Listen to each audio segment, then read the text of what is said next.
ચાલો, સો જેટલા પણ સિદ્ધાંતો ખાસ કરીને જનીનની અભિવ્યક્તિની સાથે જોડાયેલા છે, એ પછી સ્વયં જનનથી માંડી પ્રત્યાંકન કે ભાષાંતરણની આપણે વાત જે કરી છે, તો આ બધી પ્રક્રિયાઓને ભવિષ્યમાં તમારે ક્યાં ઉપયોગમાં લેવાની છે એના ઉપર થોડું ફોકસ ડાયવર્ટ કરીએ આપણે આપણું, કારણ કે એ એપ્લિકેશન છે, એનો ઉપયોગ છે. નોલેજ તમે લીધું છે, જ્ઞાન તમે લીધું છે, આ જ્ઞાનનો ઉપયોગ તમે ક્યાં કરવાના છો એની વાત છે. બરાબર છે. ગઈકાલે મેં તમને છેલ્લે સમજાવ્યું હતું કે હવે પછીના જે 2-4 એવા પાઠ છે, લેસન્સ છે તમારા સિલેબસમાં, જે બાયોટેકનોલોજીની સાથે ડાયરેક્ટલી કે ઇનડાયરેક્ટલી જોડાયેલા હશે. આ ઉપરાંત ઉદ્વિકાસ નામનું એક ચેપ્ટર આવશે આના પછીનું. બરાબર છે. તો આ બધા જે પાઠ છે, પ્લસ સૂક્ષ્મજીવોના અમુક પાઠની અંદર ઘણી બધી ડિટેલની અંદર ચર્ચા કરવી છે આપણે ઇન ફ્યુચર. તો એમાં આ બધા સિદ્ધાંતોનો ક્યાંક ને ક્યાંક સીધી કે આડકતરી રીતે ઉપયોગ લેવાનો છે આપણે. બરાબર છે. તો એ ટેકનોલોજીની વાત આપણે કરીએ છીએ અત્યારે, કે જેનો આપણે ભવિષ્યમાં ઉપયોગ લેવાનો છે. કાં તો 12મા ધોરણની અંદર, કાં તો તમે આગળ જ્યાં પણ અભ્યાસમાં જશો ત્યાં ક્યાંક ને ક્યાંક જગ્યાએ તમને આ ટેકનોલોજી, આ શબ્દો અને આ ક્રિયાવિધિઓનો ઉપયોગ કઈ રીતે કરશું એની એક યાદી મેં અહીંયા મૂકી છે. તમારા ટેક્સ્ટબુકનો અત્યારના સિલેબસનો પાર્ટ નથી. તમે ઈ ચેપ્ટરમાં ગોતવાની ટ્રાય કરશો અત્યારે 5મા ચેપ્ટરમાં, તો તમને નથી મળવાનું, પણ ઇન ફ્યુચર તમારે કામ આવવાનું છે. એટલા માટે મેં અત્યારે સાથે સંલગ્ન લઈ લીધું છે. તો જનીનની અભિવ્યક્તિ માટેની અત્યારની જે તમે ભણો છો આધુનિક ટેકનોલોજીની, હાલના સમયમાં જે ટેકનોલોજી આપણે વાપરીએ છીએ, એ બધાના નામ તમારી સામે મૂકું છું. બરાબર છે. ઓકે. એક ટેકનોલોજીનું નામ છે CRISPR. બરાબર છે. શું છે? CRISPR ઓર Cas9 ટેકનોલોજી, કે જે જનીન સંપાદન ટેકનોલોજી, એટલે કે જીનેટિકલ એન્જિનિયરિંગ જે છે એની વાત છે, કે જે ડીએનએના નિશ્ચિત સ્થાને ફેરફાર કરી શકે. આખું જનીન છે ને, એમાં તમને એમ કયો ને સરનામું દઈને કે 8મા નંબરના ન્યુક્લિયોટાઇડમાં આમ નહીં આમ કરવું છે, લઈ જઈને કરી આવે, એવી સરસ મજાની ટેકનોલોજી આપણી પાસે છે. બરાબર છે. CRISPR ઓર Cas9 એવી ટેકનોલોજીનું નામ છે. ખાલી નામ તમારે તમારા મગજમાં, તમે પહેલી વાર સાંભળ્યું છે એટલે ક્યાંય બીજી વાર સાંભળો તો ખબર પડે કે આવું કંઈક સમજાવ્યું હતું સરે. તમારે ક્યાંય કોઈ પૂછવાનું નથી નીટમાં CRISPR ટેકનોલોજી છે શું એમ. બરાબર છે. ઓકે. બીજી જે ટેકનોલોજી છે એનું નામ છે RNA ઇન્ટરફિયરન્સ ટેકનોલોજી. શું નામ છે? RNA interference. આ પાછું તમારી ટેક્સ્ટબુકમાં છે, ઇન ફ્યુચર બાયોટેકનોલોજીની અંદર આવશે. બરાબર છે. RNA interference technology. દાખલા તરીકે જનીનની અભિવ્યક્તિની પ્રણાલી શું હોય? ડીએનએ માંથી RNA બને, RNA માંથી પ્રોટીન બને. હવે હું દાખલા તરીકે જે ઓલું RNA બન્યું છે mRNA, એનું પૂરક RNA બનાવી દઉં, તો ઓલું જે હકીકતમાં જે RNA બને છે અને પૂરક RNA બીજું બને, તો એ બે એકબીજા સાથે જોડાઈ જાય. તો મારે જે પ્રોટીનની અભિવ્યક્તિ કોઈની અટકાવવી છે તો હું અટકાવી શકું. તો RNA ને ઇન્ટરફિયર કરું છું. ઇન્ટરફિયર કરું છું નો મતલબ શું થાય? ડિસ્ટર્બ કરું છું, એની જે પ્રક્રિયા છે એને રોકું છું. એટલા માટે આ ટેકનોલોજીને નામ આપ્યું છે RNA ઇન્ટરફિયરન્સ. હવે ડિટેલમાં એ આવવાનું જ છે આપણે, એટલે ડિટેલ અત્યારે હું સમજાવતો નથી. ઓકે. ત્રીજી ટેકનોલોજી છે એનું નામ છે ઓપ્ટોજિનેટિક્સ. શું છે? ઓપ્ટોજિનેટિક્સ, કે જ્યાં ઓપ્થેલ્મોલોજી એટલે આંખનું વિજ્ઞાન કહેવાય, જો તમને ખબર હોય તો. બરાબર. મેડિકલ સાયન્સની અંદર ઓપ્થેલ્મોલોજી એટલે આંખનું ડોક્ટર જે હોય ને એને ઓપ્થેલ્મોલોજીસ્ટ કહેવાય. તો એના ઉપરથી આ ઓપ્ટો શબ્દ છે, ઓપ્ટોજિનેટિક્સ, કે અહીંયા સૂર્યપ્રકાશ કે અન્ય જે આ પ્રકાશ છે, વિકિરણો છે, એ પ્રકાશના વિકિરણોની મદદથી જનીન અભિવ્યક્તિનું નિયંત્રણ કરાવવામાં આવે છે. એક નવી જ પ્રકારની એપ્લાઇડ સાયન્સની બ્રાન્ચ છે. ઓકે. નેક્સ્ટ, સિંગલ સેલ જનીન અભિવ્યક્તિનું વિશ્લેષણ. આખી ટેકનોલોજી છે. કોઈ એક જ જનીનને એ શું કરે છે, કેવી રીતના કામ કરે છે, કેવો એનો mRNA બનશે, શું એનો પ્રોટીન બનશે, બધી જ ડિટેલ્ડ માહિતી તમને આપી શકે. રાઈટ. તો એક જ કોષમાં સમગ્ર ટ્રાન્સક્રિપ્ટોમનું માપન કરે. કોઈ એક કોષ, એની કોઈ એક ચોક્કસ જનીન અને એની ક્રિયાવિધિ. ટ્રાન્સક્રિપ્ટોમનો મતલબ એવો થાય કે ડીએનએ માંથી આરએનએ, તો આરએનએ કેવો બને, આરએનએ માંથી પ્રોટીન, તો એ પ્રોટીન કેવું બને, એની સચોટ માહિતીને ટ્રાન્સક્રિપ્ટોમ કહેવાય. બરાબર છે. તો સિંગલ સેલ જનીનની અભિવ્યક્તિનું વિશ્લેષણ કરે. કોઈ એક જ કોષ તમારે લ્યો, એની અંદર કોઈ જનીન છે, એ કઈ રીતના કેટલા પ્રકારના આરએનએ, કેટલા પ્રકારના પ્રોટીન બનાવી શકે, એની માહિતી તમને આપે. બરાબર છે. ભવિષ્યની અંદર કઈ કઈ જગ્યાએ આપણે એના ઉપયોગ કરી શકશું, આ જે ટેકનોલોજી છે એનો. પહેલું, જનીન થેરપી. આની વિશે પણ તમારે આગળ ભણવાનું છે બાયોટેકનોલોજીમાં. બરાબર છે. કે કોઈ આનુવંશિક રોગ છે, દાખલા તરીકે આપણે અમુક પ્રકારના આનુવંશિક રોગની વાત કરી હતી, સિકલ સેલ એનેમિયા જેવી. બરાબર છે. તો એના જનીનની જે વિકૃતિ છે, તો એ થાય ને, પણ આપણે એ જનીન જ ફેરવી નાખીએ તો.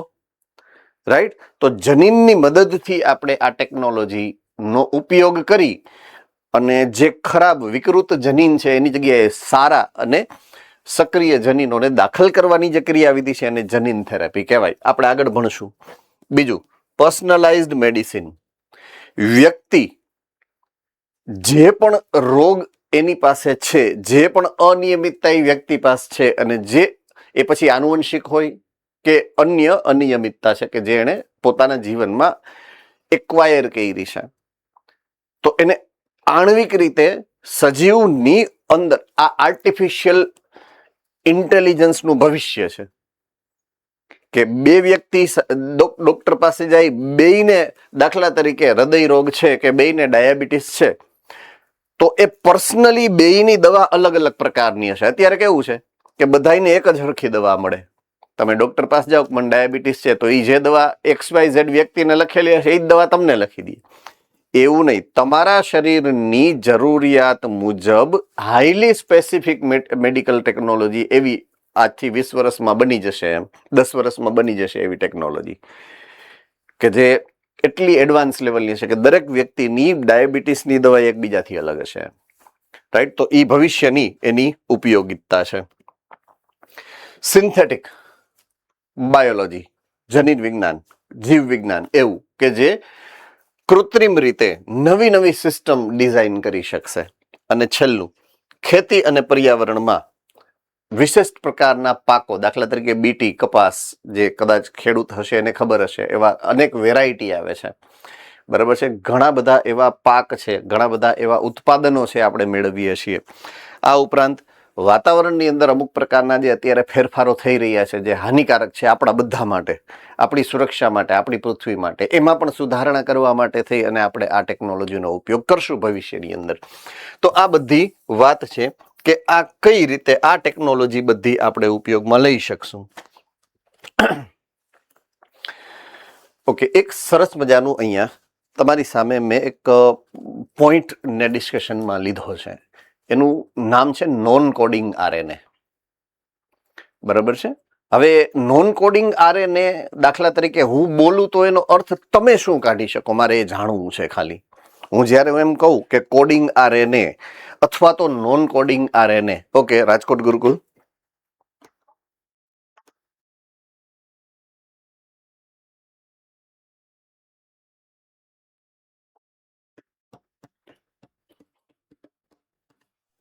Hello sir. યસ બેટા. તેમાં જનીન સંકેતો ન આવેલા હોય. ગુડ. એ જનીન સંકેતો બનાવવા માટે જવાબદાર નથી, મતલબ કે એ mRNA નથી. આપણે આરએનએ ના તો ઘણા બધા પ્રકાર સમજ્યા છીએ ને. તો mRNA સિવાય બધા હોય ને એને નોન કોડિંગ જ કહેવાય આમ જોવા જઈએ તો, કારણ કે એ પ્રોટીનના કોડ ધરાવતો નથી, જનીન સંકેત ધરાવતો નથી. આઈ હોપ કે તમે સમજી શકો છો મારી વાતને. હે ને, બધા વિદ્યાર્થીઓને ખબર પડે છે હું જે સમજાવવા માંગુ છું તમને? યસ ઓર નો? હે ને?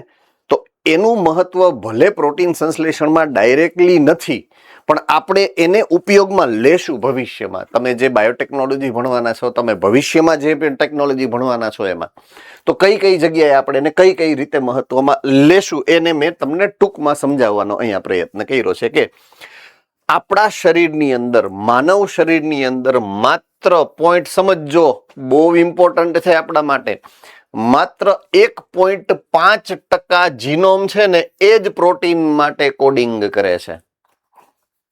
You must be surprised. તમને આશ્ચર્ય થશે કે આ હું એમ, બટ આ હકીકત છે કે તમારા ટોટલ જીનોમનો 1.5% જીનોમ જ એવો છે કે જે પ્રોટીન બનાવીને તમારું શરીર ચલાવે છે. સમજ में आ रही है बात? આવા તો કેટલા બધા ફેક્ટ્સ છે કે જેનાથી તમને આમ જેને કહેવાય ને ભોચક્કા નીકળ જાયગા એમ. તમે સાંભળો ને ત્યાં એમ કે ઈ હું એમ, હે ને?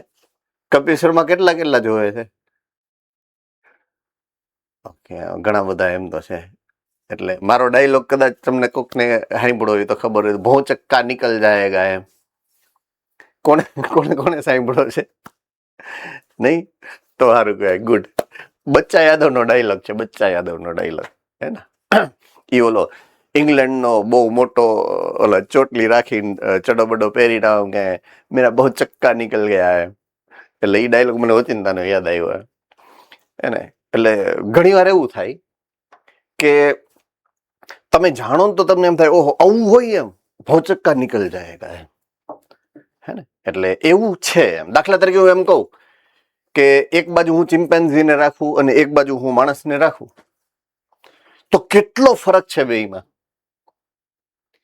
બટ 99% આપણા જનીન સરખા છે. 99% જનીન ચિમ્પાન્ઝીના અને તમારા સરખા છે. 1%માં ઈ વાંદરું બની ગયું ને આપણે માણસ બની ગયા, 1% ફેરમાં. આ 1% જ થયો ને, જો 1.5% જ તમને હલાવે છે. એટલે એમાં ફેરફાર થઈ ગયો તો એ માણસ થઈ જાય ને. સમજમાં આવે છે વાત આખી? હા કે ના? હે ને? સો ધેટ્સ ધ પોઈન્ટ. આ જેને કહેવાય ને કે આ વિશ્વ એવું છે, આ બાયોલોજી ખાસ કરીને જીનેટિક્સ નું એ આખી સેપરેટ, આખી અલગ પ્રકારના નિયમનની વ્યવસ્થા છે, હે ને? એટલે એમાં તમે જેટલા ઊંડા ઉતરો એટલું તમને દરરોજ નવું નવું જાણવા મળશે એમ. મોટા ભાગનો જીનોમ છે એને તમે જંક ડીએનએ ન કહી શકો. જંક ડીએનએ એટલે હું કચરો નથી, ટૂંકમાં ઉપયોગી જ છે, બિન ઉપયોગી કાંઈ નથી આમાં. હું કદાચ એમ કહું કે 1.5% કામનું છે તો સામે કાંઈ 98.5% નકામું નથી એમ કહે છે. સમજાણું? એનો પણ કામ છે કોઈક ને કોઈક પ્રકારનું. તો પહેલું અહીંયા જે મહત્વ છે એનું એ છે માઇક્રો આરએનએ. એનો એક પ્રકાર છે માઇક્રો આરએનએ. શું નામ છે? Micro RNA. જે નાના કદના આરએનએ છે અને એમઆરએનએ નિશાન બનાવે અને એના ભાષાંતરણને અવરોધે છે. પણ આપણે શું કરીએ છીએ ખબર છે? એનો ઉપયોગ કરીએ છીએ. દાખલા તરીકે આપણને એટલી ખબર પડે કે બિલાડી છે એ ઉંદરને ખાઈ જાય. પોઈન્ટ સમજજો. તમને ખબર છે કે બિલાડી છે એ ઉંદરને ખાઈ જાય છે, તો ખેતરમાં ઉંદર થયા હોય તો આપણે બિલાડીને પાડી શકીએ કે નહીં? હા કે ના? Exactly that way. એ જ પ્રમાણે આપણે આમ જોવા જઈએ તો માઇક્રો આરએનએ એ નડતર રૂપ છે એમઆરએનએ ને. પણ જ્યાં મારે એમઆરએનએ નું કામ નથી જ થવા દેવું, ત્યાં તો હું એનો ઉપયોગ કરી શકું ને. ક્લિયર થાય છે કે નહીં? એટલે આપણે એનું મહત્વ જાણી અને એનો ઉપયોગ કરવાનો છે. ભવિષ્યમાં તમને ક્યાંક ક્યાંક એવું આવશે જે હું ભણાવીશ કે બીજું કોઈક ભણાવશે. ભવિષ્યમાં તમે વર્ષ પછી, 2 વર્ષ પછી, 5 વર્ષ પછી ભણશો એમ. તો એ ભાષાંતરણને અવરોધે છે. એટલે જનીન અભિવ્યક્તિના મહત્વના નિયામકો તરીકે વર્તશે. એ નિયંત્રણ કરી દેશે. મારે અભિવ્યક્તિ નથી થવા દેવી તો હું આનો ઉપયોગ કરી શકું, માઇક્રો આરએનએ નો. થમ્સ અપ. Alright, good. ચાલો હવે બીજો લાંબા, આ કેવા હતા? માઇક્રો હતા. હવે બીજા લાંબા અને નોન કોડિંગ આરએનએ. બરાબર છે? લાંબા અને નોન કોડિંગ આરએનએ INCRNA એવું લખે, સોરી LNCRNA, લોંગ, બરાબર છે, નોન કોડિંગ આરએનએ. લોંગ એટલે L, નોન એટલે N, સી એટલે coding, long non coding RNA LNCRNA છે. ઓકે, એનું શું કામ? તો લોંગ એટલે કેટલા? તો કે 200 ન્યુક્લિયોટાઇડ થી પણ લાંબા આરએનએ હોય. પ્રોટીનનું કોડિંગ નથી કરતા એટલે નોન કોડિંગ એવો શબ્દ વાપરો મેં, નોન કોડિંગ. પ્રોટીનના સંશ્લેષણ માટે એટલે કે mRNA નથી એ, બરાબર છે. તમે જે વ્યાખ્યા આપી હતી ને એ વ્યાખ્યા આ છે, બરાબર છે. ક્રોમેટિન સ્ટ્રક્ચર, એક્સ ક્રોમોઝોમના નિષ્ક્રિયકરણ અને ટ્રાન્સક્રિપ્શનના નિયમનમાં મહત્વની ભૂમિકા ભજવે છે, બરાબર છે. તમારે યાદ રાખવાની કોઈ જરૂરિયાત નથી. આ તો રેડું ખેડું ક્યાંય ભવિષ્યમાં નામ આવશે ટેકનોલોજીમાં તો તમને ખબર હોય એટલા માટે. ઓકે, સર્ક્યુલર આરએનએ એટલે કે વર્તુળાકાર આરએનએ. બંધ અને વર્તુળાકાર આરએનએ સ્પોન્જિનની જેમ શોષી લઈ અને જનીન અભિવ્યક્તિને નિયંત્રિત કરે, જનીનની અભિવ્યક્તિને નિયંત્રિત કરશે. અત્યંત સ્થાયી છે. આરએનએ સામાન્ય રીતે અસ્થાયી છે, પણ અસ્થાયી છે. સ્થાયીની અત્યંત સ્થાયી છે, બરાબર છે. એટલે કેન્સર જેવા રોગોમાં અસામાન્ય અભિવ્યક્તિ મીન્સ એ પોતે કેન્સર જેવા રોગો એને કારણે થઈ શકે એમ. રેડી? તો આ અમુક અમુક એવા આરએનએ છે કે જેને માટે તમારા માટે આ નામ એવા છે કે જે તમે કોઈ દી સાંભળેલા જ ન હોય. એની ઉપયોગિતા શું છે એ તમને ખબર ન હોય, એનું મહત્વ છે કે હાનિકારક અસર છે એ તમને ખબર નથી, પણ એનો પરિચય મેં તમને માત્ર આપ્યો કે ઇન ફ્યુચર જો તમારી સામે આવે તો તમને ખબર હોય એમ. હવે આ પોઈન્ટ આપણને ખબર છે, આપણે ચોથા ચેપ્ટરમાં પણ એને સમજો છે કે રોગો અથવા તો અમુક અનિયમિતતાઓ જનીન અભિવ્યક્તિને કારણે થઈ શકે. તો કયા કયા રોગો હોય? પહેલું, કેન્સર. સામાન્ય રીતે શું હોય કે દરેક કોષ વિભાજન કરવા માટે નિયંત્રિત છે. એનો મતલબ શું કે જ્યાં સુધી જરૂરિયાત છે ને ત્યાં સુધી કોષ વિભાજન થાય, બરાબર છે. જરૂરિયાત નથી તો કોષ વિભાજન નથી થવાનું, સિમ્પલ. જે પ્રમાણે આપણે જનીનની અભિવ્યક્તિનું નિયમન ભણ્યા એ પ્રમાણે કોષ વિભાજનનું પણ નિયંત્રણ છે. દાખલા તરીકે તમારી ચામડી અહીંયાથી છોલાઈ ગઈ તો અહીંયા નવી ચામડી આવશે, પણ આ ચામડી સામાન્ય છે તો એની ઉપર થથેડા ન લાગે. સમજ રહ્યો ને મેરી બાત કો? તો નિયંત્રણ છે કોષ વિભાજનનું. પણ જો કોષ વિભાજનનું નિયંત્રણ તૂટી જાય અને કોષો અસામાન્ય રીતે કોષ વિભાજન કરવા માંડે, બસ એ કેસને કેન્સર કહેવાય. તો એ નિયંત્રણ કેનું હશે? તો કે જનીનનું હશે. તો જનીનની અભિવ્યક્તિનું જે નિયંત્રણ છે એ ત્યાં તૂટી ગયું છે. કયા પ્રકારની અભિવ્યક્તિ? તો કે કોષ વિભાજન કરવાની અભિવ્યક્તિ. તો એ બેફામ વૃદ્ધિ કરવા માંડે, એટલા માટે કેન્સર થઈ શકે. તો પહેલો રોગ કેન્સર છે. બીજું, જેના વિશે તમે ચોથા ચેપ્ટરમાં ભણ્યા, આનુવંશિક રોગો ઘણા બધા પ્રકારના જોયા આપણે. ત્રીજું, ઓટો ઇમ્યુન રોગ. આના વિશે તમને નથી માહિતી એકચ્યુઅલમાં, હવે ભવિષ્યમાં આવશે. આપણે રોગોના ઘણા બધા પ્રકારો જોશું ને, એમાં ઓટો ઇમ્યુન ડિસીઝ એટલે શું થાય ખબર છે? એ રોગ પ્રતિકારકતા સાથે સંલગ્ન છે. એટલે અત્યારે તમને સમજાવીશ તો એ સમજાશે નહીં, પણ જનરલ મિકેનિઝમ સમજાવી દઉં કે આપણા શરીરની પ્રણાલી એવી છે, આપણા કોઈ પણના એટલે કોઈ પણ સજીવની, આપણા એટલે આપણા પર્ટિક્યુલર નહીં, દરેક સજીવની, કે સજીવના દેહની અંદર જ્યારે કોઈ પણ કેમિકલ બહારથી જાય અથવા તો શરીરનું પોતાનું કેમિકલ હોય તો શરીર ઓળખી જાય કે આ બહારનું કેમિકલ છે અને આ આપણું પોતાનું કેમિકલ છે. જો પોતાનું કેમિકલ છે તો એને કાંઈ વાંધો જ નથી, પણ જો બહારનું કેમિકલ હોય તો એ નક્કી કરે કે આ હાનિકારક હશે કે ફાયદાકારક હશે. ફાયદાકારક હશે તો એ એનું કામ કરવા દેશે, અને હાનિકારક હશે તો એ તાત્કાલિક કાં તો એને મારશે ને કાં તો એને નાશ કરવાનો પ્રયત્ન કરશે ને કાં તો શરીરમાંથી નિકાલ કરવાનો પ્રયત્ન કરે. આટલું સમજાય કે નહીં? હે ને? પણ ક્યારેક આ સિસ્ટમ ખોરવાઈ જાય, સિસ્ટમમાં એરર આવી જાય, એટલે આપણે ઉત્પન્ન કરેલા કેમિકલને આપણું શરીર એવું કહે કે આ તો બહારનું છે અને અનિયમિતતા થાય. સમજ મેં આ રહી બાત? હે ને? એટલે ઈ થાય આ ઓટો ઇમ્યુન ડિસીઝ કહેવાય એને. સ્વરોગ પ્રતિકારકતા ગુજરાતીમાં કહેવાય. સ્વરોગ પ્રતિકારકતા. આપણા કેમિકલને આપણે ઓળખી શકવા માટે જે સક્ષમતા છે એ ગુમાવી બેઠા છીએ. Okay, next. न्यूरो डीजनरेटिव रोगों. अल्जाइमर का नाम सुना होगा शायद सबने. अल्जाइमर, યાદ શક્તિ વહી જાય, મગજ ખવાઈ જાય, જેમ જેમ ઉંમર થાય એમ વધતી જાય. આ સમસ્યા બધાઈને ન થાય, હજારો લાખો વ્યક્તિમાંથી એકાદાને થાય. તો મગજના કોષો એ પોતાની કાર્યક્ષમતા ગુમાવી દે, એને ડીજનરેશન કહેવાય, વિઘટન. તો મગજના કોષોનું વિઘટન થાય એને આ કહેવાય ન્યુરો ડિજનરેટિવ રોગો. ઘણા બધા પ્રકારના અલ્ઝાઇમર છે, પાર્કિન્સન્સ છે વગેરે.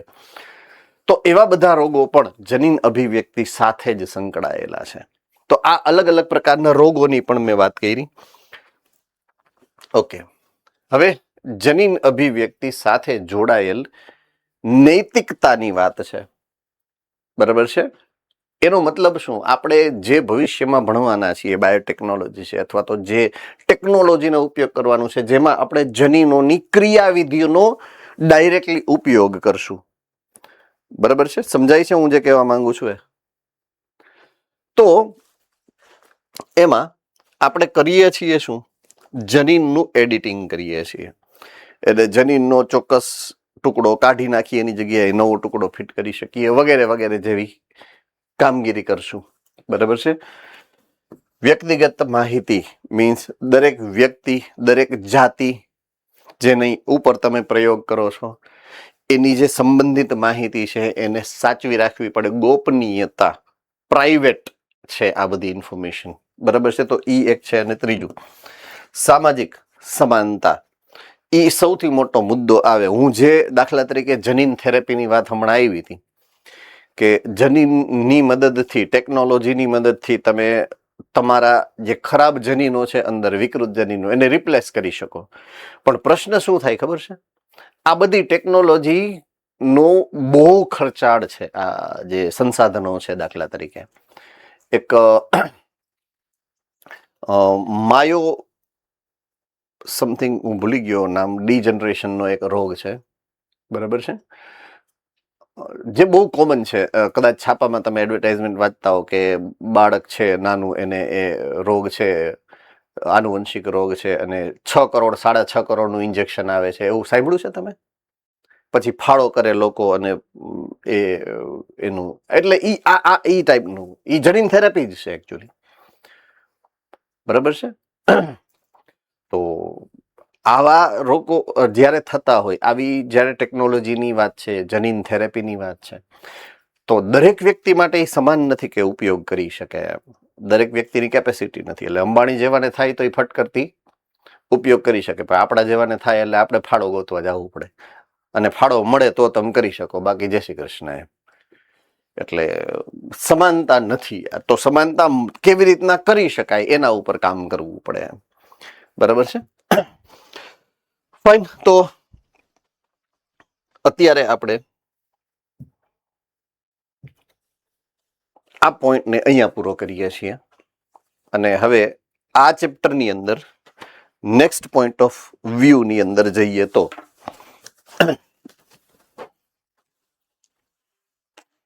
એક પાર્ટ હવે બાકી રહ્યું છે, જે છે હ્યુમન જીનોમ પ્રોજેક્ટ અને જેનેટિકલ એન્જિનિયરિંગનો આગળનો ભાગ જે છે બધો. બરાબર છે? ડીએનએ ફિંગરપ્રિન્ટિંગ ને એ બધો હિસ્સો બાકી રહ્યો છે. તો ત્યાં જઈએ આપણે હવે. ઓકે,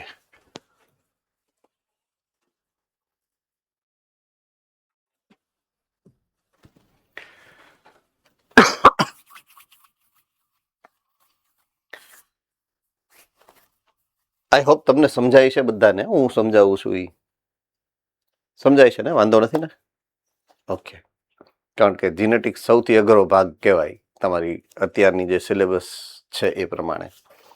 એટલે ખાલી આ ન કરતા કે ના બધું સમજાય છે, એમ સાચું બોલજો એલા, હે ને?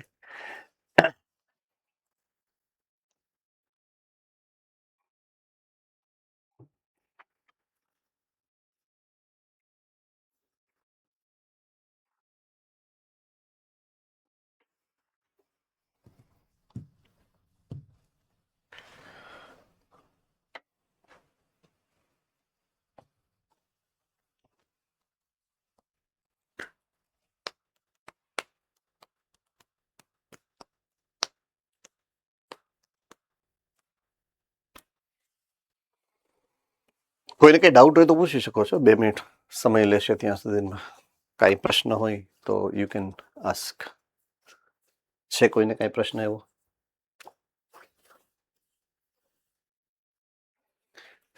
ફાઇન. તો નેક્સ્ટ આપણો જે પોઈન્ટ છે ડિસ્કશનનો, હ્યુમન જીનોમ પ્રોજેક્ટ, હે ને? ઓકે, ફરીથી એક શબ્દ જે જૂનો છે એ અહીંયા આવ્યો, જેનું નામ છે જીનોમ. તો જીનોમનો અર્થ કોને યાદ છે? જીનોમનો અર્થ કયા વિદ્યાર્થીને યાદ છે?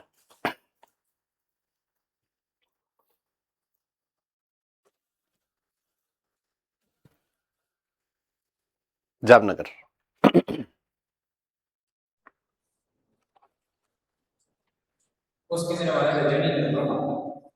ઓકે, કોષ કેન્દ્ર માં રહેલ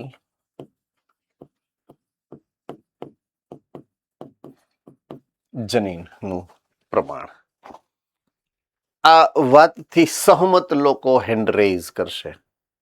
જેટલા સહમત છે એટલા.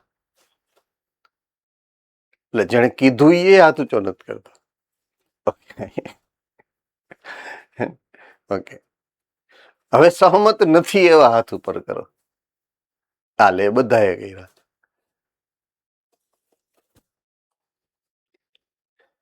અને નરોવા કુંજરો વાળા કેટલા છે કે જેને બેમાંથી એકેયમાં રસ નથી? એમ એવાય કેટલાય છે આમાં. 4-5 જણા તો એવા દેખાય છે કે બેમાંથી એકેયમાં ગયા આપણને હું નરોવા કુંજરો હે ને. ઓકે, તો બીજા કોઈને કઈ કેવું છે જીનોમ વિશે? બોલો, રાજકોટ વાળા ભાઈ, તમે બોલો. Hello sir. હા બોલો બેટા. ડીએનએ નો ખંડ જે જનીનિક માહિતી ધરાવે અને જેનું ચોક્કસ લક્ષણો અભિવ્યક્ત કરે એને જનીન કહેવાય. એ શબ્દ જનીન છે, જીન. પોઈન્ટ જીનોમ છે શબ્દ. ભુજવાળા હાથ ઉપર તો કર્યો તો તરત કે ભાઈ અમને સહમતિ નથી આમાંથી. તો છે શું એમ? હા, ફરીથી. ઓકે, તો ઈ તો આ ઈ જ છે બધું. ઈ તો ઓકે ઓકે ઓકે.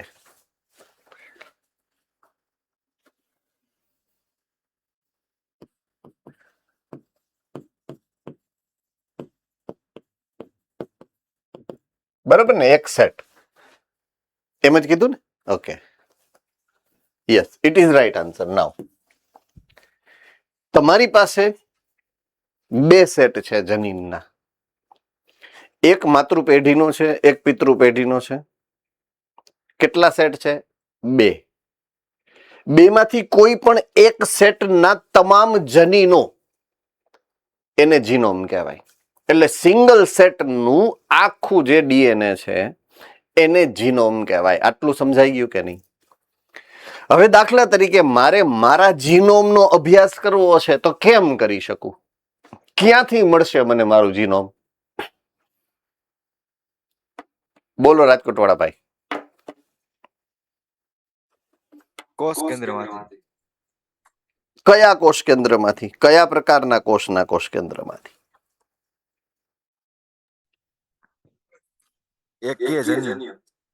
યસ, જન્યુ કોષ.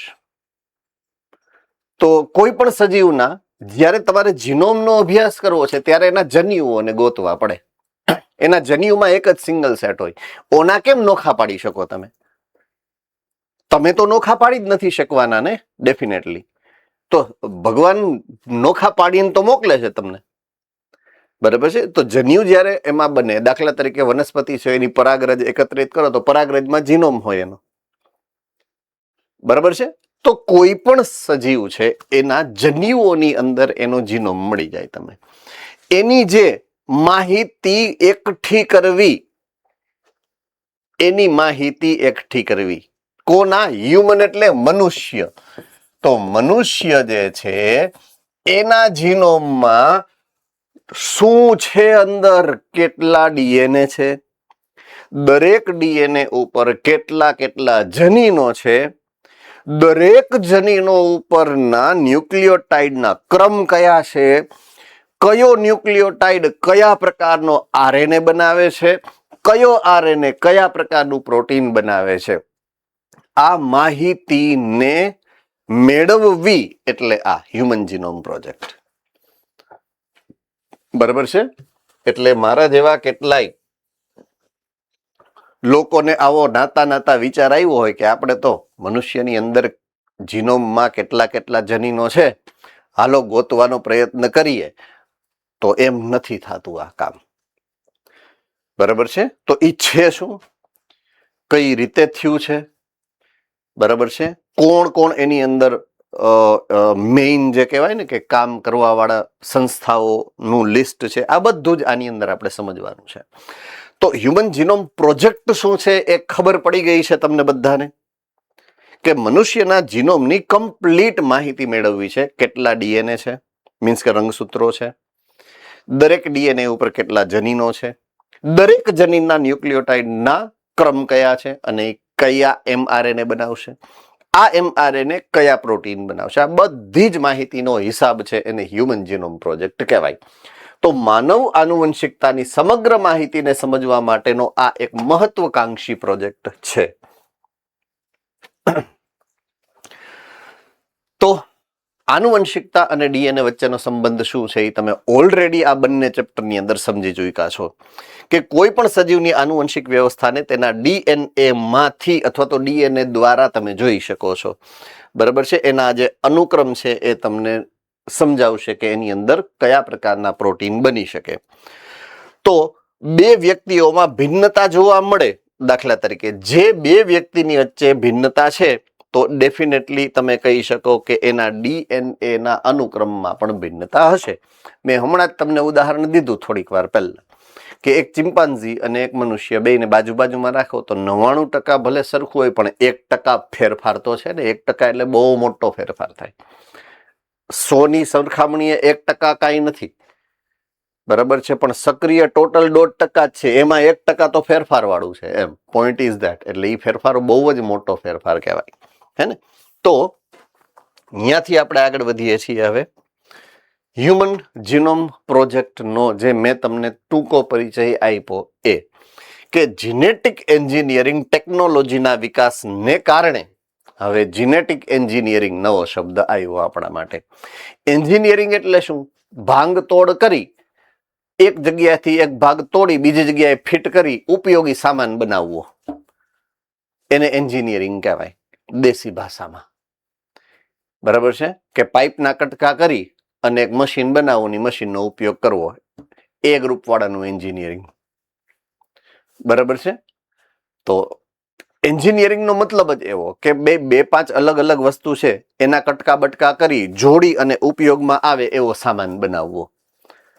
તો હવે જનીનનું એન્જિનિયરિંગ એટલે શું? કે જનીનના 2-3 અલગ અલગ કટકા છે એને જોડી દો અને ઉપયોગી જનીન બનાવો. એટલે આને નામ પડ્યું છે જીનેટિક એન્જિનિયરિંગ. જનીન ઇજનેરી વિદ્યા, ગુજરાતીમાં એને એવું કહેવાય. શું કહેવાય? જનીન ઇજનેરી વિદ્યા. અંગ્રેજીમાં કહેવાય જીનેટિક એન્જિનિયરિંગ. એની ટેકનોલોજી અત્યારે એકદમ પ્રચલિત સાયન્સ છે બાયોલોજીનું. સૌથી વધારે પ્રમાણમાં રિસર્ચ અત્યારે બાયોલોજીની અંદર આ ટેકનોલોજી ઉપર અને આ ટેકનોલોજી દ્વારા થતું હોય છે. બરાબર છે? તો એના ઝડપથી વિકાસને કારણે તમે શું કરી શકો? જુઓ, ડીએનએ ના ખંડોનું અલગીકરણ કરી શકો. આખા જીનોમમાંથી તમને એવું લાગે કે મારે આ ડીએનએ ને અલગ કરવો છે, તમે ઇઝીલી કાપી અને અલગ કરી શકો. બરાબર છે? બીજું અલગીકરણ અથવા બીજું ક્લોનિંગ કરી શકો. ક્લોન એટલે કોપી, નકલ.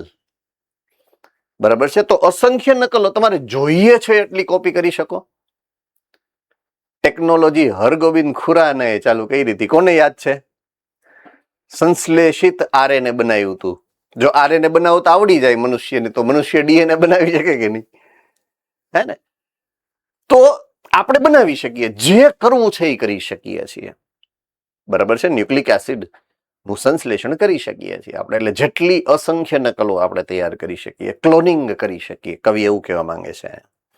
શબ્દ છે ક્લોનિંગ, ટેકનિકલ શબ્દ છે અને આપણે એ જ વાપરવો પડે. હે ને? તો ડીએનએ ના ખંડોનું અલગીકરણ કરી શકો, એની કોપી એટલે કે ક્લોનિંગ કરી શકો. હે ને? ઓકે. ડીએનએ ના અનુક્રમોને જાણવા માટે, અનુક્રમ જાણવા માટે પોઈન્ટ ટુ બી નોટેડ, ડીએનએ ઉપર ન્યુક્લિયોટાઇડના કયા કયા ક્રમ છે અનુક્રમ જાણવા માટે સરળ અને ઝડપી ટેકનોલોજીનો વિકાસ ઓલરેડી આપણે અત્યારે કરી ચૂક્યા છીએ. બરાબર છે કે તમે જનીનનો ટુકડો જનીનનો ટુકડો કરી અને મશીનમાં નાખી દો ને તો મશીન ગણી અને તમને કહી દે ઓટોમેટિક કે આ જનીનના અનુક્રમ આટલા છે. ત્યાં સુધી ઓલરેડી આપણે અત્યારે પહોંચી ચૂક્યા છીએ. તમને નથી ખબર. એટલે તમને હવે ધીમે ધીમે ઈ તરફ હું લઈ જઈશ કે એવી કઈ કઈ ટેકનોલોજી છે, કેમ કામ બધું તમારે શીખવાનું છે બાયોટેકનોલોજીમાં, અત્યારે નહીં. બરાબર છે?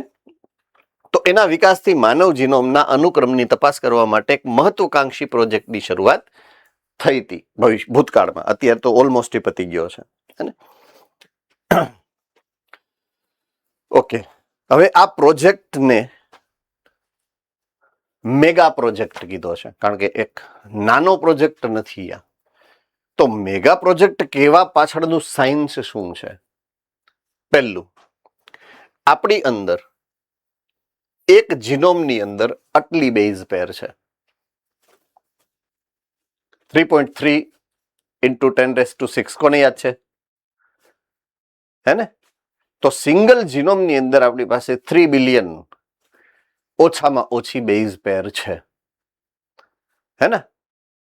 ઓકે. હવે પોઈન્ટ શું છે કે જ્યારે એ બેઝ પેર ઓળખી અને જાણવાનો પ્રયત્ન કરો તો એનો જે ખર્ચો થાય ને એ અંદાજિત ખર્ચ આટલો હતો. જ્યારે શરૂઆત કરી હતી ત્યારની વાત છે. અંદાજિત ખર્ચ 9 બિલિયન, બિલિયન એટલે મિલિયન થી 1 પોઈન્ટ વધારે. બરાબર છે? બિલિયન એટલે મિલિયન થી મિલિયન એટલે થાય લગભગ 6-8 મીંડા, ઓલું 9 મીંડા થઈ જાય. એટલે 9 ની પાછળ 9 મીંડા લગાડો જોઈએ, ક્યાં જાય? હે ને? તો શું કામ એવું? કારણ કે એક બેઝ જોડ દીઠ આ ખર્ચો કેટલો થાય? $3 અમેરિકન ડોલર. 3 અમેરિકન ડોલર એટલે 300 રૂપિયા. એક બેઝ પેરની માહિતી મેળવવી હોય તો એની પાછળ જો ખર્ચ કરવો પડે તમારે, એ $3 થાય. $3 એટલે 300 રૂપિયા. આપણી પાસે કેટલા બેઝ પેર છે? ઇન્ટુ 3 એટલે 9 બિલિયન નો ખર્ચો થઈ જાય. 9 બિલિયન એટલે પાછળ 2 ઝીરો લગાડો એટલા રૂપિયા. કારણ કે $1 ના 100 રૂપિયા થઈ ગયા અત્યારે. તો કેવડો ખર્ચો થાય? બરાબર છે? ઓકે. હવે મોટામાં મોટો પ્રોબ્લેમ આ, એની ઇન્ફોર્મેશન તમે કાઢી અને લખવા માંડ્યા, લખતા જાઓ કે આ બેઝ પેર, આ બેઝ પેર, એના પછી આ બેઝ પેર, એના પછી આ બેઝ પેર, એના પછી આ બેઝ પેર, એના પછી આ બેઝ પેર, તો આ બહુ ઇમ્પોર્ટન્ટ માહિતી છે. એક પેજમાં 1000 શબ્દ આવે. એક પેજમાં તમે 1000 બેઝ પેર ગોઠવો. એવા 1000 પેજનું એક પુસ્તક બનાવો. એક પુસ્તક 1000 પેજનું, એક પેજમાં 1000 કોડ. તો હ્યુમન જીનોમના જો કુલ જે ડેટાબેઝ મળે ને, કુલ ડેટાબેઝ એટલો હમાવવા માટે તમારે કેટલા પુસ્તક જોઈએ? કેટલા બનાવવા? 3300 પુસ્તક બનાવવા પડે. કોણ વાંચે? કોણ ઉપયોગ કરી શકે આનો? આ મરવા જેવું થાય કે નહીં? ખાલી ટોટલ એક બાયોલોજી, 11મું 12મું એટલે 2, ફિઝિક્સ ગણો 4 બુક, કેમિસ્ટ્રીની ગણો 6 બુક, ટોટલ 6 બુક છે એને. તો એ રાતે નથી નીંદર આવવા દેતું એને. થાળીમાં રોટલી લ્યો તો ભાખરી દેખાય, અને ભાખરી લ્યો તો રોટલો દેખાય, એવી હાલત કરી દે કંઈક. તો આ 3300 પુસ્તકો કેમ વાંચી લે? કોણ વાંચે ને કોણ આ ટેકનોલોજીનો ભવિષ્યમાં ઉપયોગ કરી શકે? એટલે ચેલેન્જીસ તો જો કેવડા મોટા મોટા છે. સો મેગા પ્રોજેક્ટ એમનેમ તો નામ ન આપવું પડે, હે ને? સો ડીએનએ ની માહિતી જે મળશે તમને, એને સંગ્રહ કરવા માટે જો તમે પુસ્તક સ્વરૂપે સંગ્રહ કરશો તો આ હાલત થાય. એટલા માટે આ જ્યારે શરૂ કર્યો ત્યારે એને મેગા પ્રોજેક્ટ એવું નામ આપવામાં આવ્યું છે. હા, અત્યારે બહુ ઇઝી છે, તમે જેટલું અહીંયા પાછળ દેખાય છે એટલું બધું છે, કારણ કે અત્યારે કોમ્પ્યુટર, એટલે તમારે આની જરૂરિયાત જ નથી એમ. એટલે હાલ આ જ્યારે શરૂ કર્યો તો ત્યારની વાત છે. મેં તમને પહેલા શરૂઆત ત્યાંથી જ કરી કે જ્યારે શરૂઆત કર્યો તો ત્યારે. હવે અત્યારે કઈ એક બેઝ પાછળ $3 ખર્ચો થતોય નથી, 3 રૂપિયામાં થઈ જાય છે. સહેલું થઈ ગયું છે, સસ્તું થઈ ગયું, ટેકનોલોજી વધી ગઈ ને એટલે. સમજાય છે કે નહીં? તમે એ જ કર્યું હતું કોરોના વખતે. જેમ RT-PCR કોને કરાવ્યું છે? હેન્ડ કરો જોઈએ. ઓલી ટેસ્ટ કરાવવાની આવતી, લેબોરેટરીમાં જવાનું, લોહી લે, હે ને, RT-PCR કરીને ટેકનોલોજી. બસ એ આ જ છે. આ જ કર્યું હતું તમે. 800 રૂપિયા કે 1000 રૂપિયા લીધા હશે. તો એ સસ્તું થઈ ગયું છે. હવે કાંઈ એટલું બધું મોંઘું નથી રહ્યું. ટૂંકમાં કહેવાનો આખા RNA નું સિક્વન્સિંગ કર્યું હતું. એમાં તમારા લોહીની અંદરથી બેક્ટેરિયાનું RNA લઈ એ RNA નું સિક્વન્સિંગ કરીને ચેક કર્યું હતું એને. એટલે એ તમે કરાયું. હવે તો એ રૂટીન ટેકનોલોજીનો ભાગ થઈ ગયો, તમારી ડેઇલી લાઈફનો એ ભાગ થઈ ગયો છે. આ જેની વાત અત્યારે તમે સમજવા જઈ રહ્યા છો એ. બરાબર છે? ઓલરાઈટ. તો ઓલા 3300 પુસ્તક તો શક્ય નથી, બનાવવા શક્ય નથી, બનાવીને જાળવવા શક્ય નથી, જાળવા હોય તો વાંચવા શક્ય નથી. એ કઈ રીતે મેળ જ ન આવે. ટૂંકમાં કવિ અહીંયા હલવાના છે ટૂંકમાં. બરાબર છે? હવે એના માટે થઈ અને એક નવી બ્રાન્ચ બનાવવી પડી બાયોલોજીની, અને એ બ્રાન્ચનું નામ છે બાયો ઇન્ફોર્મેટિક્સ. ઇન્ફોર્મેશન ડેટાબેઝ, એનો સંગ્રહ કરવા માટે બાયો ઇન્ફોર્મેટિક્સ નામની એક નવી બ્રાન્ચ આવી. સમજાય છે? એ બાયોટેકનોલોજી ને સંલગ્ન છે. એક સિક્કાની જેમ 2 બાજુ હોય ને એમ. તો બાયોટેકનોલોજીના માહિતી ડેટાબેઝનો સંગ્રહ કરવા માટે જે સાયન્સ છે એને બાયો ઇન્ફોર્મેટિક્સ કહેવાય, કે જેમાં જનીન સંબંધિત, ન્યુક્લિયોટાઇડના એકમો સંબંધિત જે માહિતી છે એનો સંગ્રહ કરવામાં આવે છે. કોમ્પ્યુટર દ્વારા, સોફ્ટવેર્સ દ્વારા એને માહિતીને કાઢવામાં આવે છે અને એનો સંગ્રહ કરવામાં આવે છે. તો એ સાયન્સ છે, એ બ્રાન્ચ છે, એને ઇન્ફોર્મેટિક્સ કહેવાય. હે ને? તો મોટી સંખ્યામાં આંકડાની પ્રાપ્તિ માટે ખૂબ ઝડપવાળા સંગણક સંસાધનની જરૂર પડશે. સંગણક એટલે કોમ્પ્યુટર. ગુજરાત છે કોમ્પ્યુટરનું. સંગણક એટલે એવા સુપર કોમ્પ્યુટરની જરૂર પડે, સુપર સોફ્ટવેર્સની જરૂર પડે. બરાબર છે? આંકડાઓનો સંગ્રહ નંબર 1, વિશ્લેષણ નંબર 2 અને પુનઃ ઉપયોગ નંબર 3. આ બાયો ઇન્ફોર્મેટિક્સનું આ કામ છે. માહિતીનો સંગ્રહ કરવો, એનું વિશ્લેષણ કરવું અને એનો ફરીથી જરૂર પડે ત્યારે ઉપયોગ કરવાનું આ સાયન્સ છે.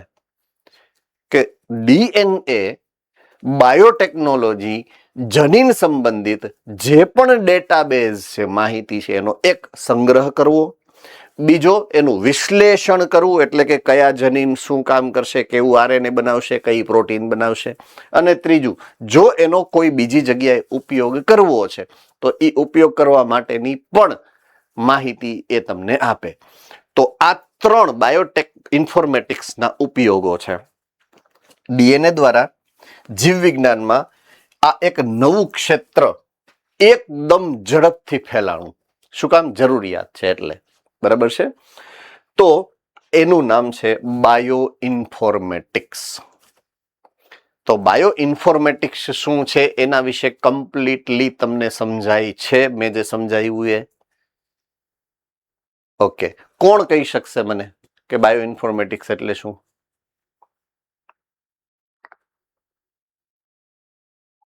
જે છે એ તમારી સામે હજી એમને મૂક્યું છે મેં, તમારે મને કહેવાનું છે કે બાયો ઇન્ફોર્મેટિક્સ એટલે શું. બોલો. રાજકોટ વાળા ભાઈ, જામનગર વાળા ભાઈ, મોડાસા વાળી બેન, ભુજ વાળા ભાઈ બેન, જેને કેવું હોય એને. આટલા બધા છો તમે. હાલો. હા બોલો. તે જીવ વિજ્ઞાન એક એવી શાખા છે જેમાં કમ્પ્યુટર કે તેવા સાધનોનો ઉપયોગ કરીને ડીએનએ ની માહિતી માટે તેના આંકડાઓનો સંગ્રહ, વિશ્લેષણ કે ઉપયોગમાં લેવામાં આવે છે. Good good. તો એવી બ્રાન્ચ કે જે કોમ્પ્યુટર ટેકનોલોજીનો ઉપયોગ કરશે, સોફ્ટવેર્સનો ઉપયોગ કરશે અને જનિતશાસ્ત્ર સંબંધિત, જીનોમ સંબંધિત તમામ માહિતીનો સંગ્રહ પણ કરશે, એનું વિશ્લેષણ પણ કરી શકે અને એનો પુનઃ ઉપયોગ કઈ રીતે કરી શકે એની માહિતી તમને આપી શકે કમ્પેર કરીને. બરાબર છે? તો એવા સાયન્સ, એવી બ્રાન્ચ છે બાયો ઇન્ફોર્મેટિક્સ છે. બહુ બ્રાઇટ ફ્યુચર છે બાયો ઇન્ફોર્મેશનનું. બાયો ઇન્ફોર્મેટિક્સ બહુ અત્યારે લેટેસ્ટ બ્રાન્ચ છે. બરાબર છે? તમારા માટે કેરિયરનો એક સારો ઓપ્શન છે. મેડિકલ સાયન્સની સાથે સંકળાયેલ છે બાયો ઇન્ફોર્મેટિક્સ. મેડિકલના રિસર્ચિસ બધા બાયો ઇન્ફોર્મેટિક્સને આધારિત છે અત્યારે.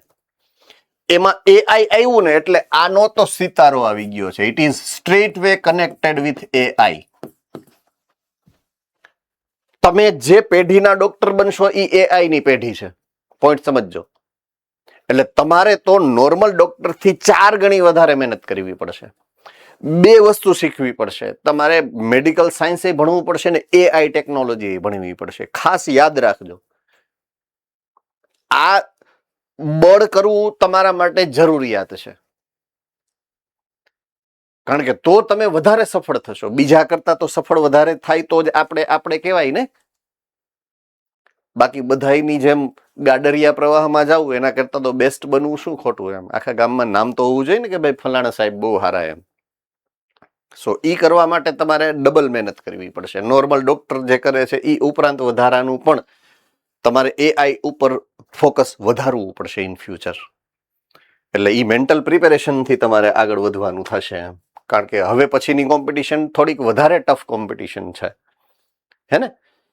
ઓકે. તો HGP જ્યારે શરૂ કર્યો હતો ત્યારે અમુક ગોલની સાથે શરૂ કર્યો હતો, લક્ષ્યાંકો હતા એના.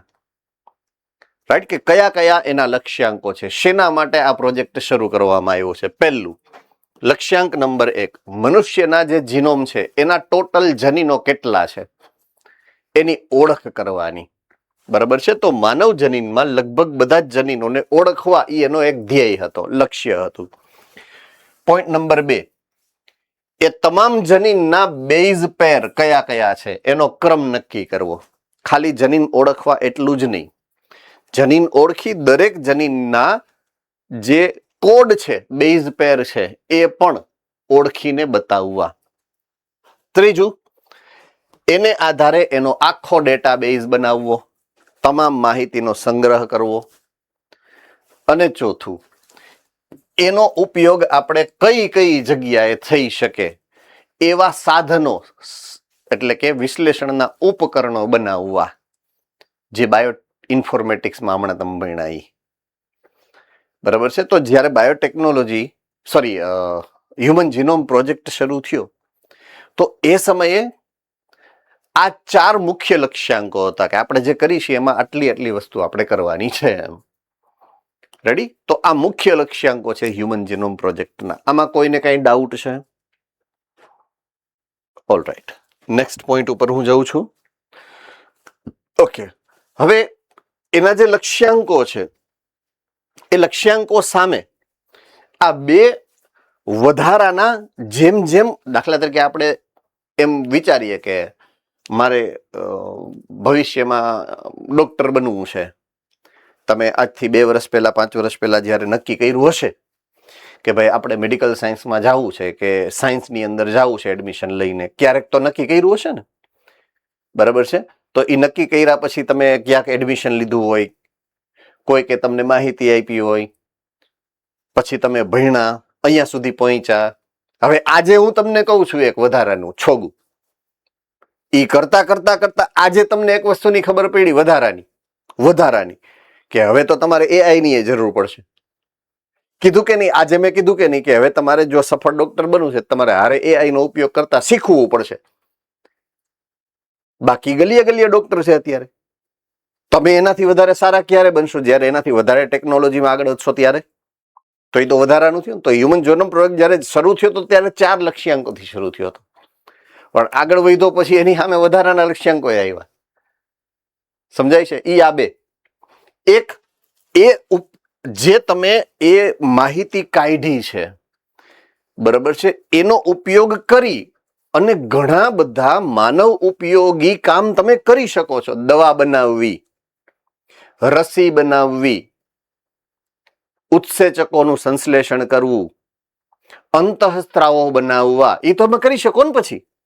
હા કે ના? તો એ કોણ કરશે? ઉદ્યોગો. નવું ચેલેન્જ કે એનો ઉદ્યોગને કઈ રીતના ફાયદો થાય, કઈ રીતે એનો ઉપયોગ ઉદ્યોગો દ્વારા થઈ શકે, એ ઔદ્યોગિક રૂપાંતરણ એનું કઈ રીતે થાય, એ એક નવી ચેલેન્જ આવી એની સામે, નવો લક્ષ્યાંક છે. તો સંબંધિત માહિતી ને ઇન્ડસ્ટ્રી જેવા કે પ્રાઇવેટ સેક્ટરમાં કઈ રીતે તમે ઉપયોગમાં લઈ શકો. અત્યારે જેટલી ફાર્માસ્યુટિકલ કંપની છે, મોટા ભાગની ફાર્માસ્યુટિકલ કંપની આ બધા પ્રકારના ટેકનોલોજીનો ઉપયોગ કરીને ચાલે છે. રસીનું ઉત્પાદન કરે, દવાનું ઉત્પાદન કરે, વગેરે વગેરે. બરાબર છે? ઓકે. સૌથી મોટી જે સમસ્યા હતી એ છે નૈતિક સમસ્યાઓ. કે હકીકતમાં તો આમ જોવા જઈએ તો જનીનની અંદર ફેરફાર કરવા, જનીનને કાપવા ને તોડવા મનુષ્યનું કામ જ નથી, પ્રકૃતિનું કામ છે. કોનું કામ છે? પ્રકૃતિનું કામ છે, આપણું કામ નથી. એ આપણે તો જાણી ગયા ને એટલે હળી કરવા માંડ્યા, હે ને? તો એ નૈતિક નથી, અનૈતિક બાબત છે. ટેકનિકલી જોવા જઈએ, જો ઉપરવાળામાં વિશ્વાસ રાખવાની વાત કરતા હોય તો આ અનૈતિક બાબત છે. કે કોઈ એક સજીવ એનું કોઈ એક જનીન કાપી દૂર કરી અને તમે કોઈ બીજા જનીનમાં બીજી સજીવની અંદર ફિટ કરી દો, એવું કરીએ છીએ આપણે અત્યારે. બેક્ટેરિયાનું જનીન કાઢી અને આપણામાં, આપણું જનીન કાઢી બેક્ટેરિયામાં, હવે એ કેમ થાય? એવું થાય જ નહીં કોઈ દી. એટલે એ અનૈતિક બાબતો છે. એટલે એ સૌથી મોટી ચેલેન્જ હતી બાયોટેકનોલોજી પાસે, જેનેટિક એન્જિનિયરિંગ પાસે. તો નૈતિક પાસા સૌથી મોટામાં મોટી વસ્તુ, એના માટે નવું લક્ષ્યાંક હતું. તો કોઈ પણ પ્રોજેક્ટ શરૂ થયો, એ પછી HGP હોય કે અન્ય, તો એમાં નૈતિક, કાયદાકીય અને સામાજિક સમસ્યાઓને સમજી અને નક્કી કરવું. આજે દાખલા તરીકે મેં PhD જેની ઉપર કર્યું છે તો એ જીનેટિક્સ જ છે, જનીન સંબંધિત જ છે. DNA ઉપર જ મેં કામ કરેલું હતું જ્યારે કરેલું હતું ત્યારે. તો મારે એ કામ શરૂ કરવું હોય તો હું કઈ ઘરે ડુંગળી ટમેટા આપણે માર્કેટમાંથી લઈ આવીને ચાલુ કરી દઈ, કાપી કૂપીને વઘાર નાખી, એવું રીતના ન થાય. મારે એના માટે કાયદેસર સરકારની પરમિશન લેવી પડે. એ મને પૂછે કે તમે ધંધો શું કરવા માંગો છો, એટલે હું એને સમજાવું કે મારે આ, હું એવું વિચારું છું કે આમ થાય કે તેમ થાય, એટલે મારે આ કરવું છે, ચેક કરવું છે કે આમ થાય છે કે નહીં. પછી એ સમજે, એને એના વૈજ્ઞાનિકો સમજે એને કે નહીં આ બરાબર છે, સાચું, આ થઈ શકે, આવું થઈ શકે. ઓકે, તો પરમિશન આપે પછી હું એ કામ શરૂ કરી શકું. એમને મફત સીધું ચાલુ નથી જવાનું હોય. એટલે એ આ છે નૈતિક પાસાઓ, કે એ ટેકનોલોજીનો જ્યારે ઉપયોગ કરીએ છીએ તો એ એમને કરવાની વસ્તુ જ નથી. અમુક નિયમની, અમુક મર્યાદાઓની, અમુક કાયદાઓ, નિયમ કરતા પણ કાયદાઓનું તમારે પાલન કરવું પડે છે, જેથી કરી અને દુરુપયોગ ન થાય આનો. સમજાય છે કે નહીં હું જે કહેવા માંગુ છું એ? હે ને?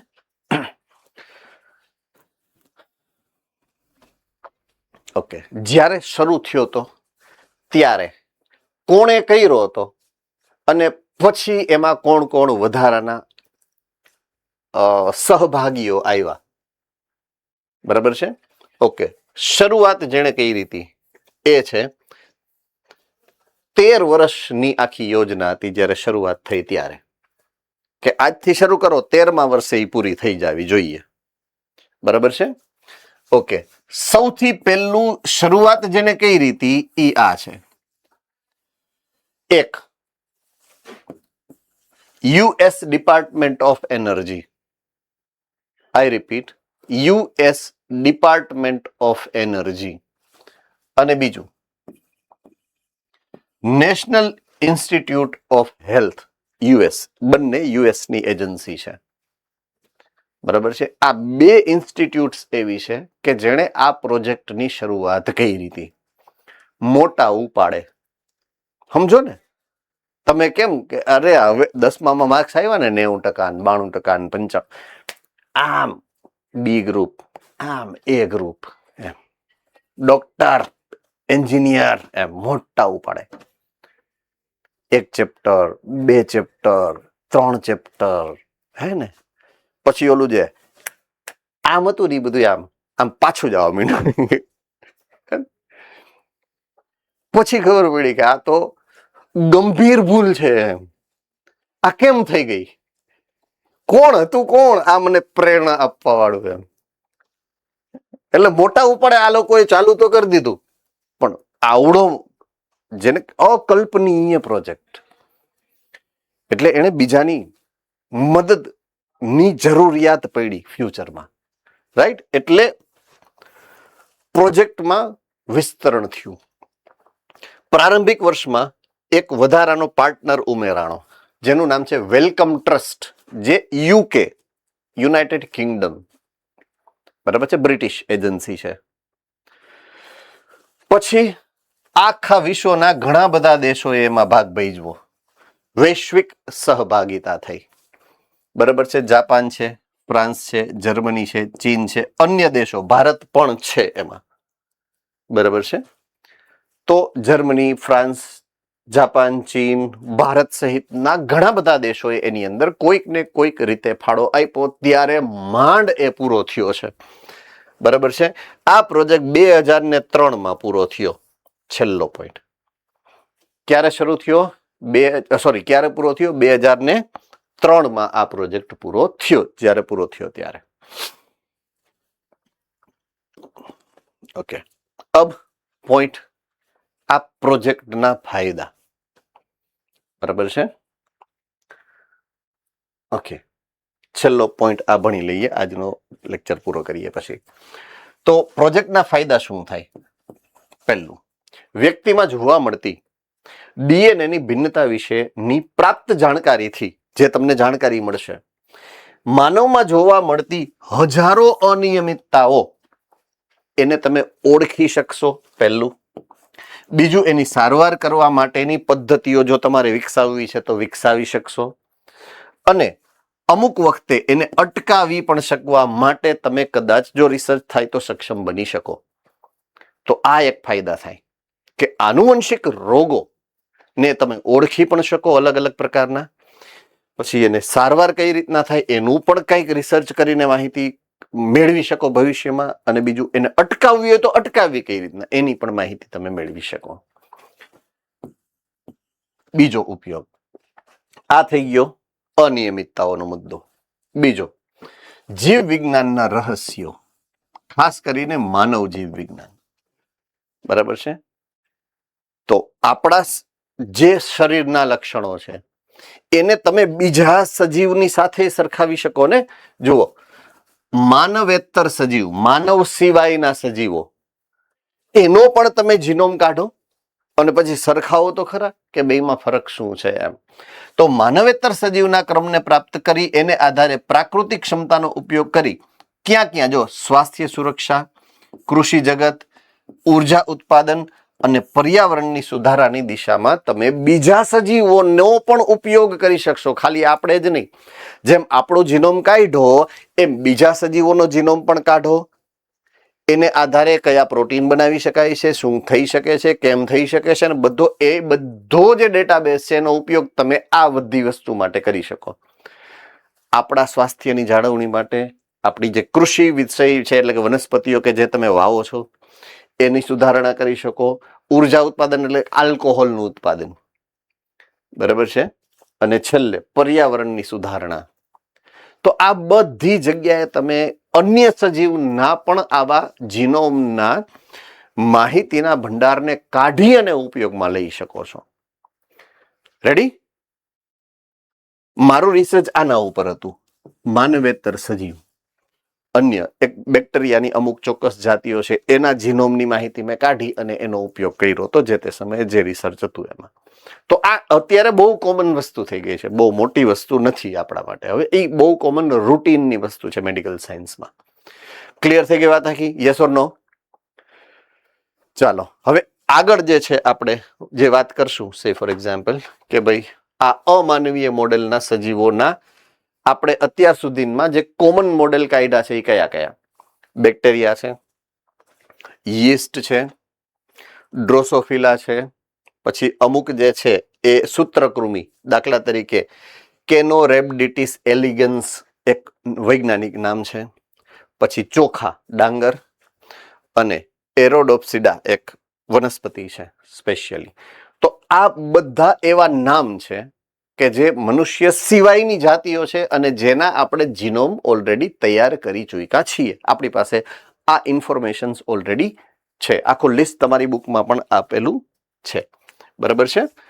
હવે વાત છે એની કાર્યપ્રણાલીની, જે આપણે આના પછી આવતીકાલથી આગળ વધશું કે HGPની કાર્યપ્રણાલી શું છે. રેડી? ઓકે, ચાલો તો આવતીકાલે મળીએ છીએ. Take care.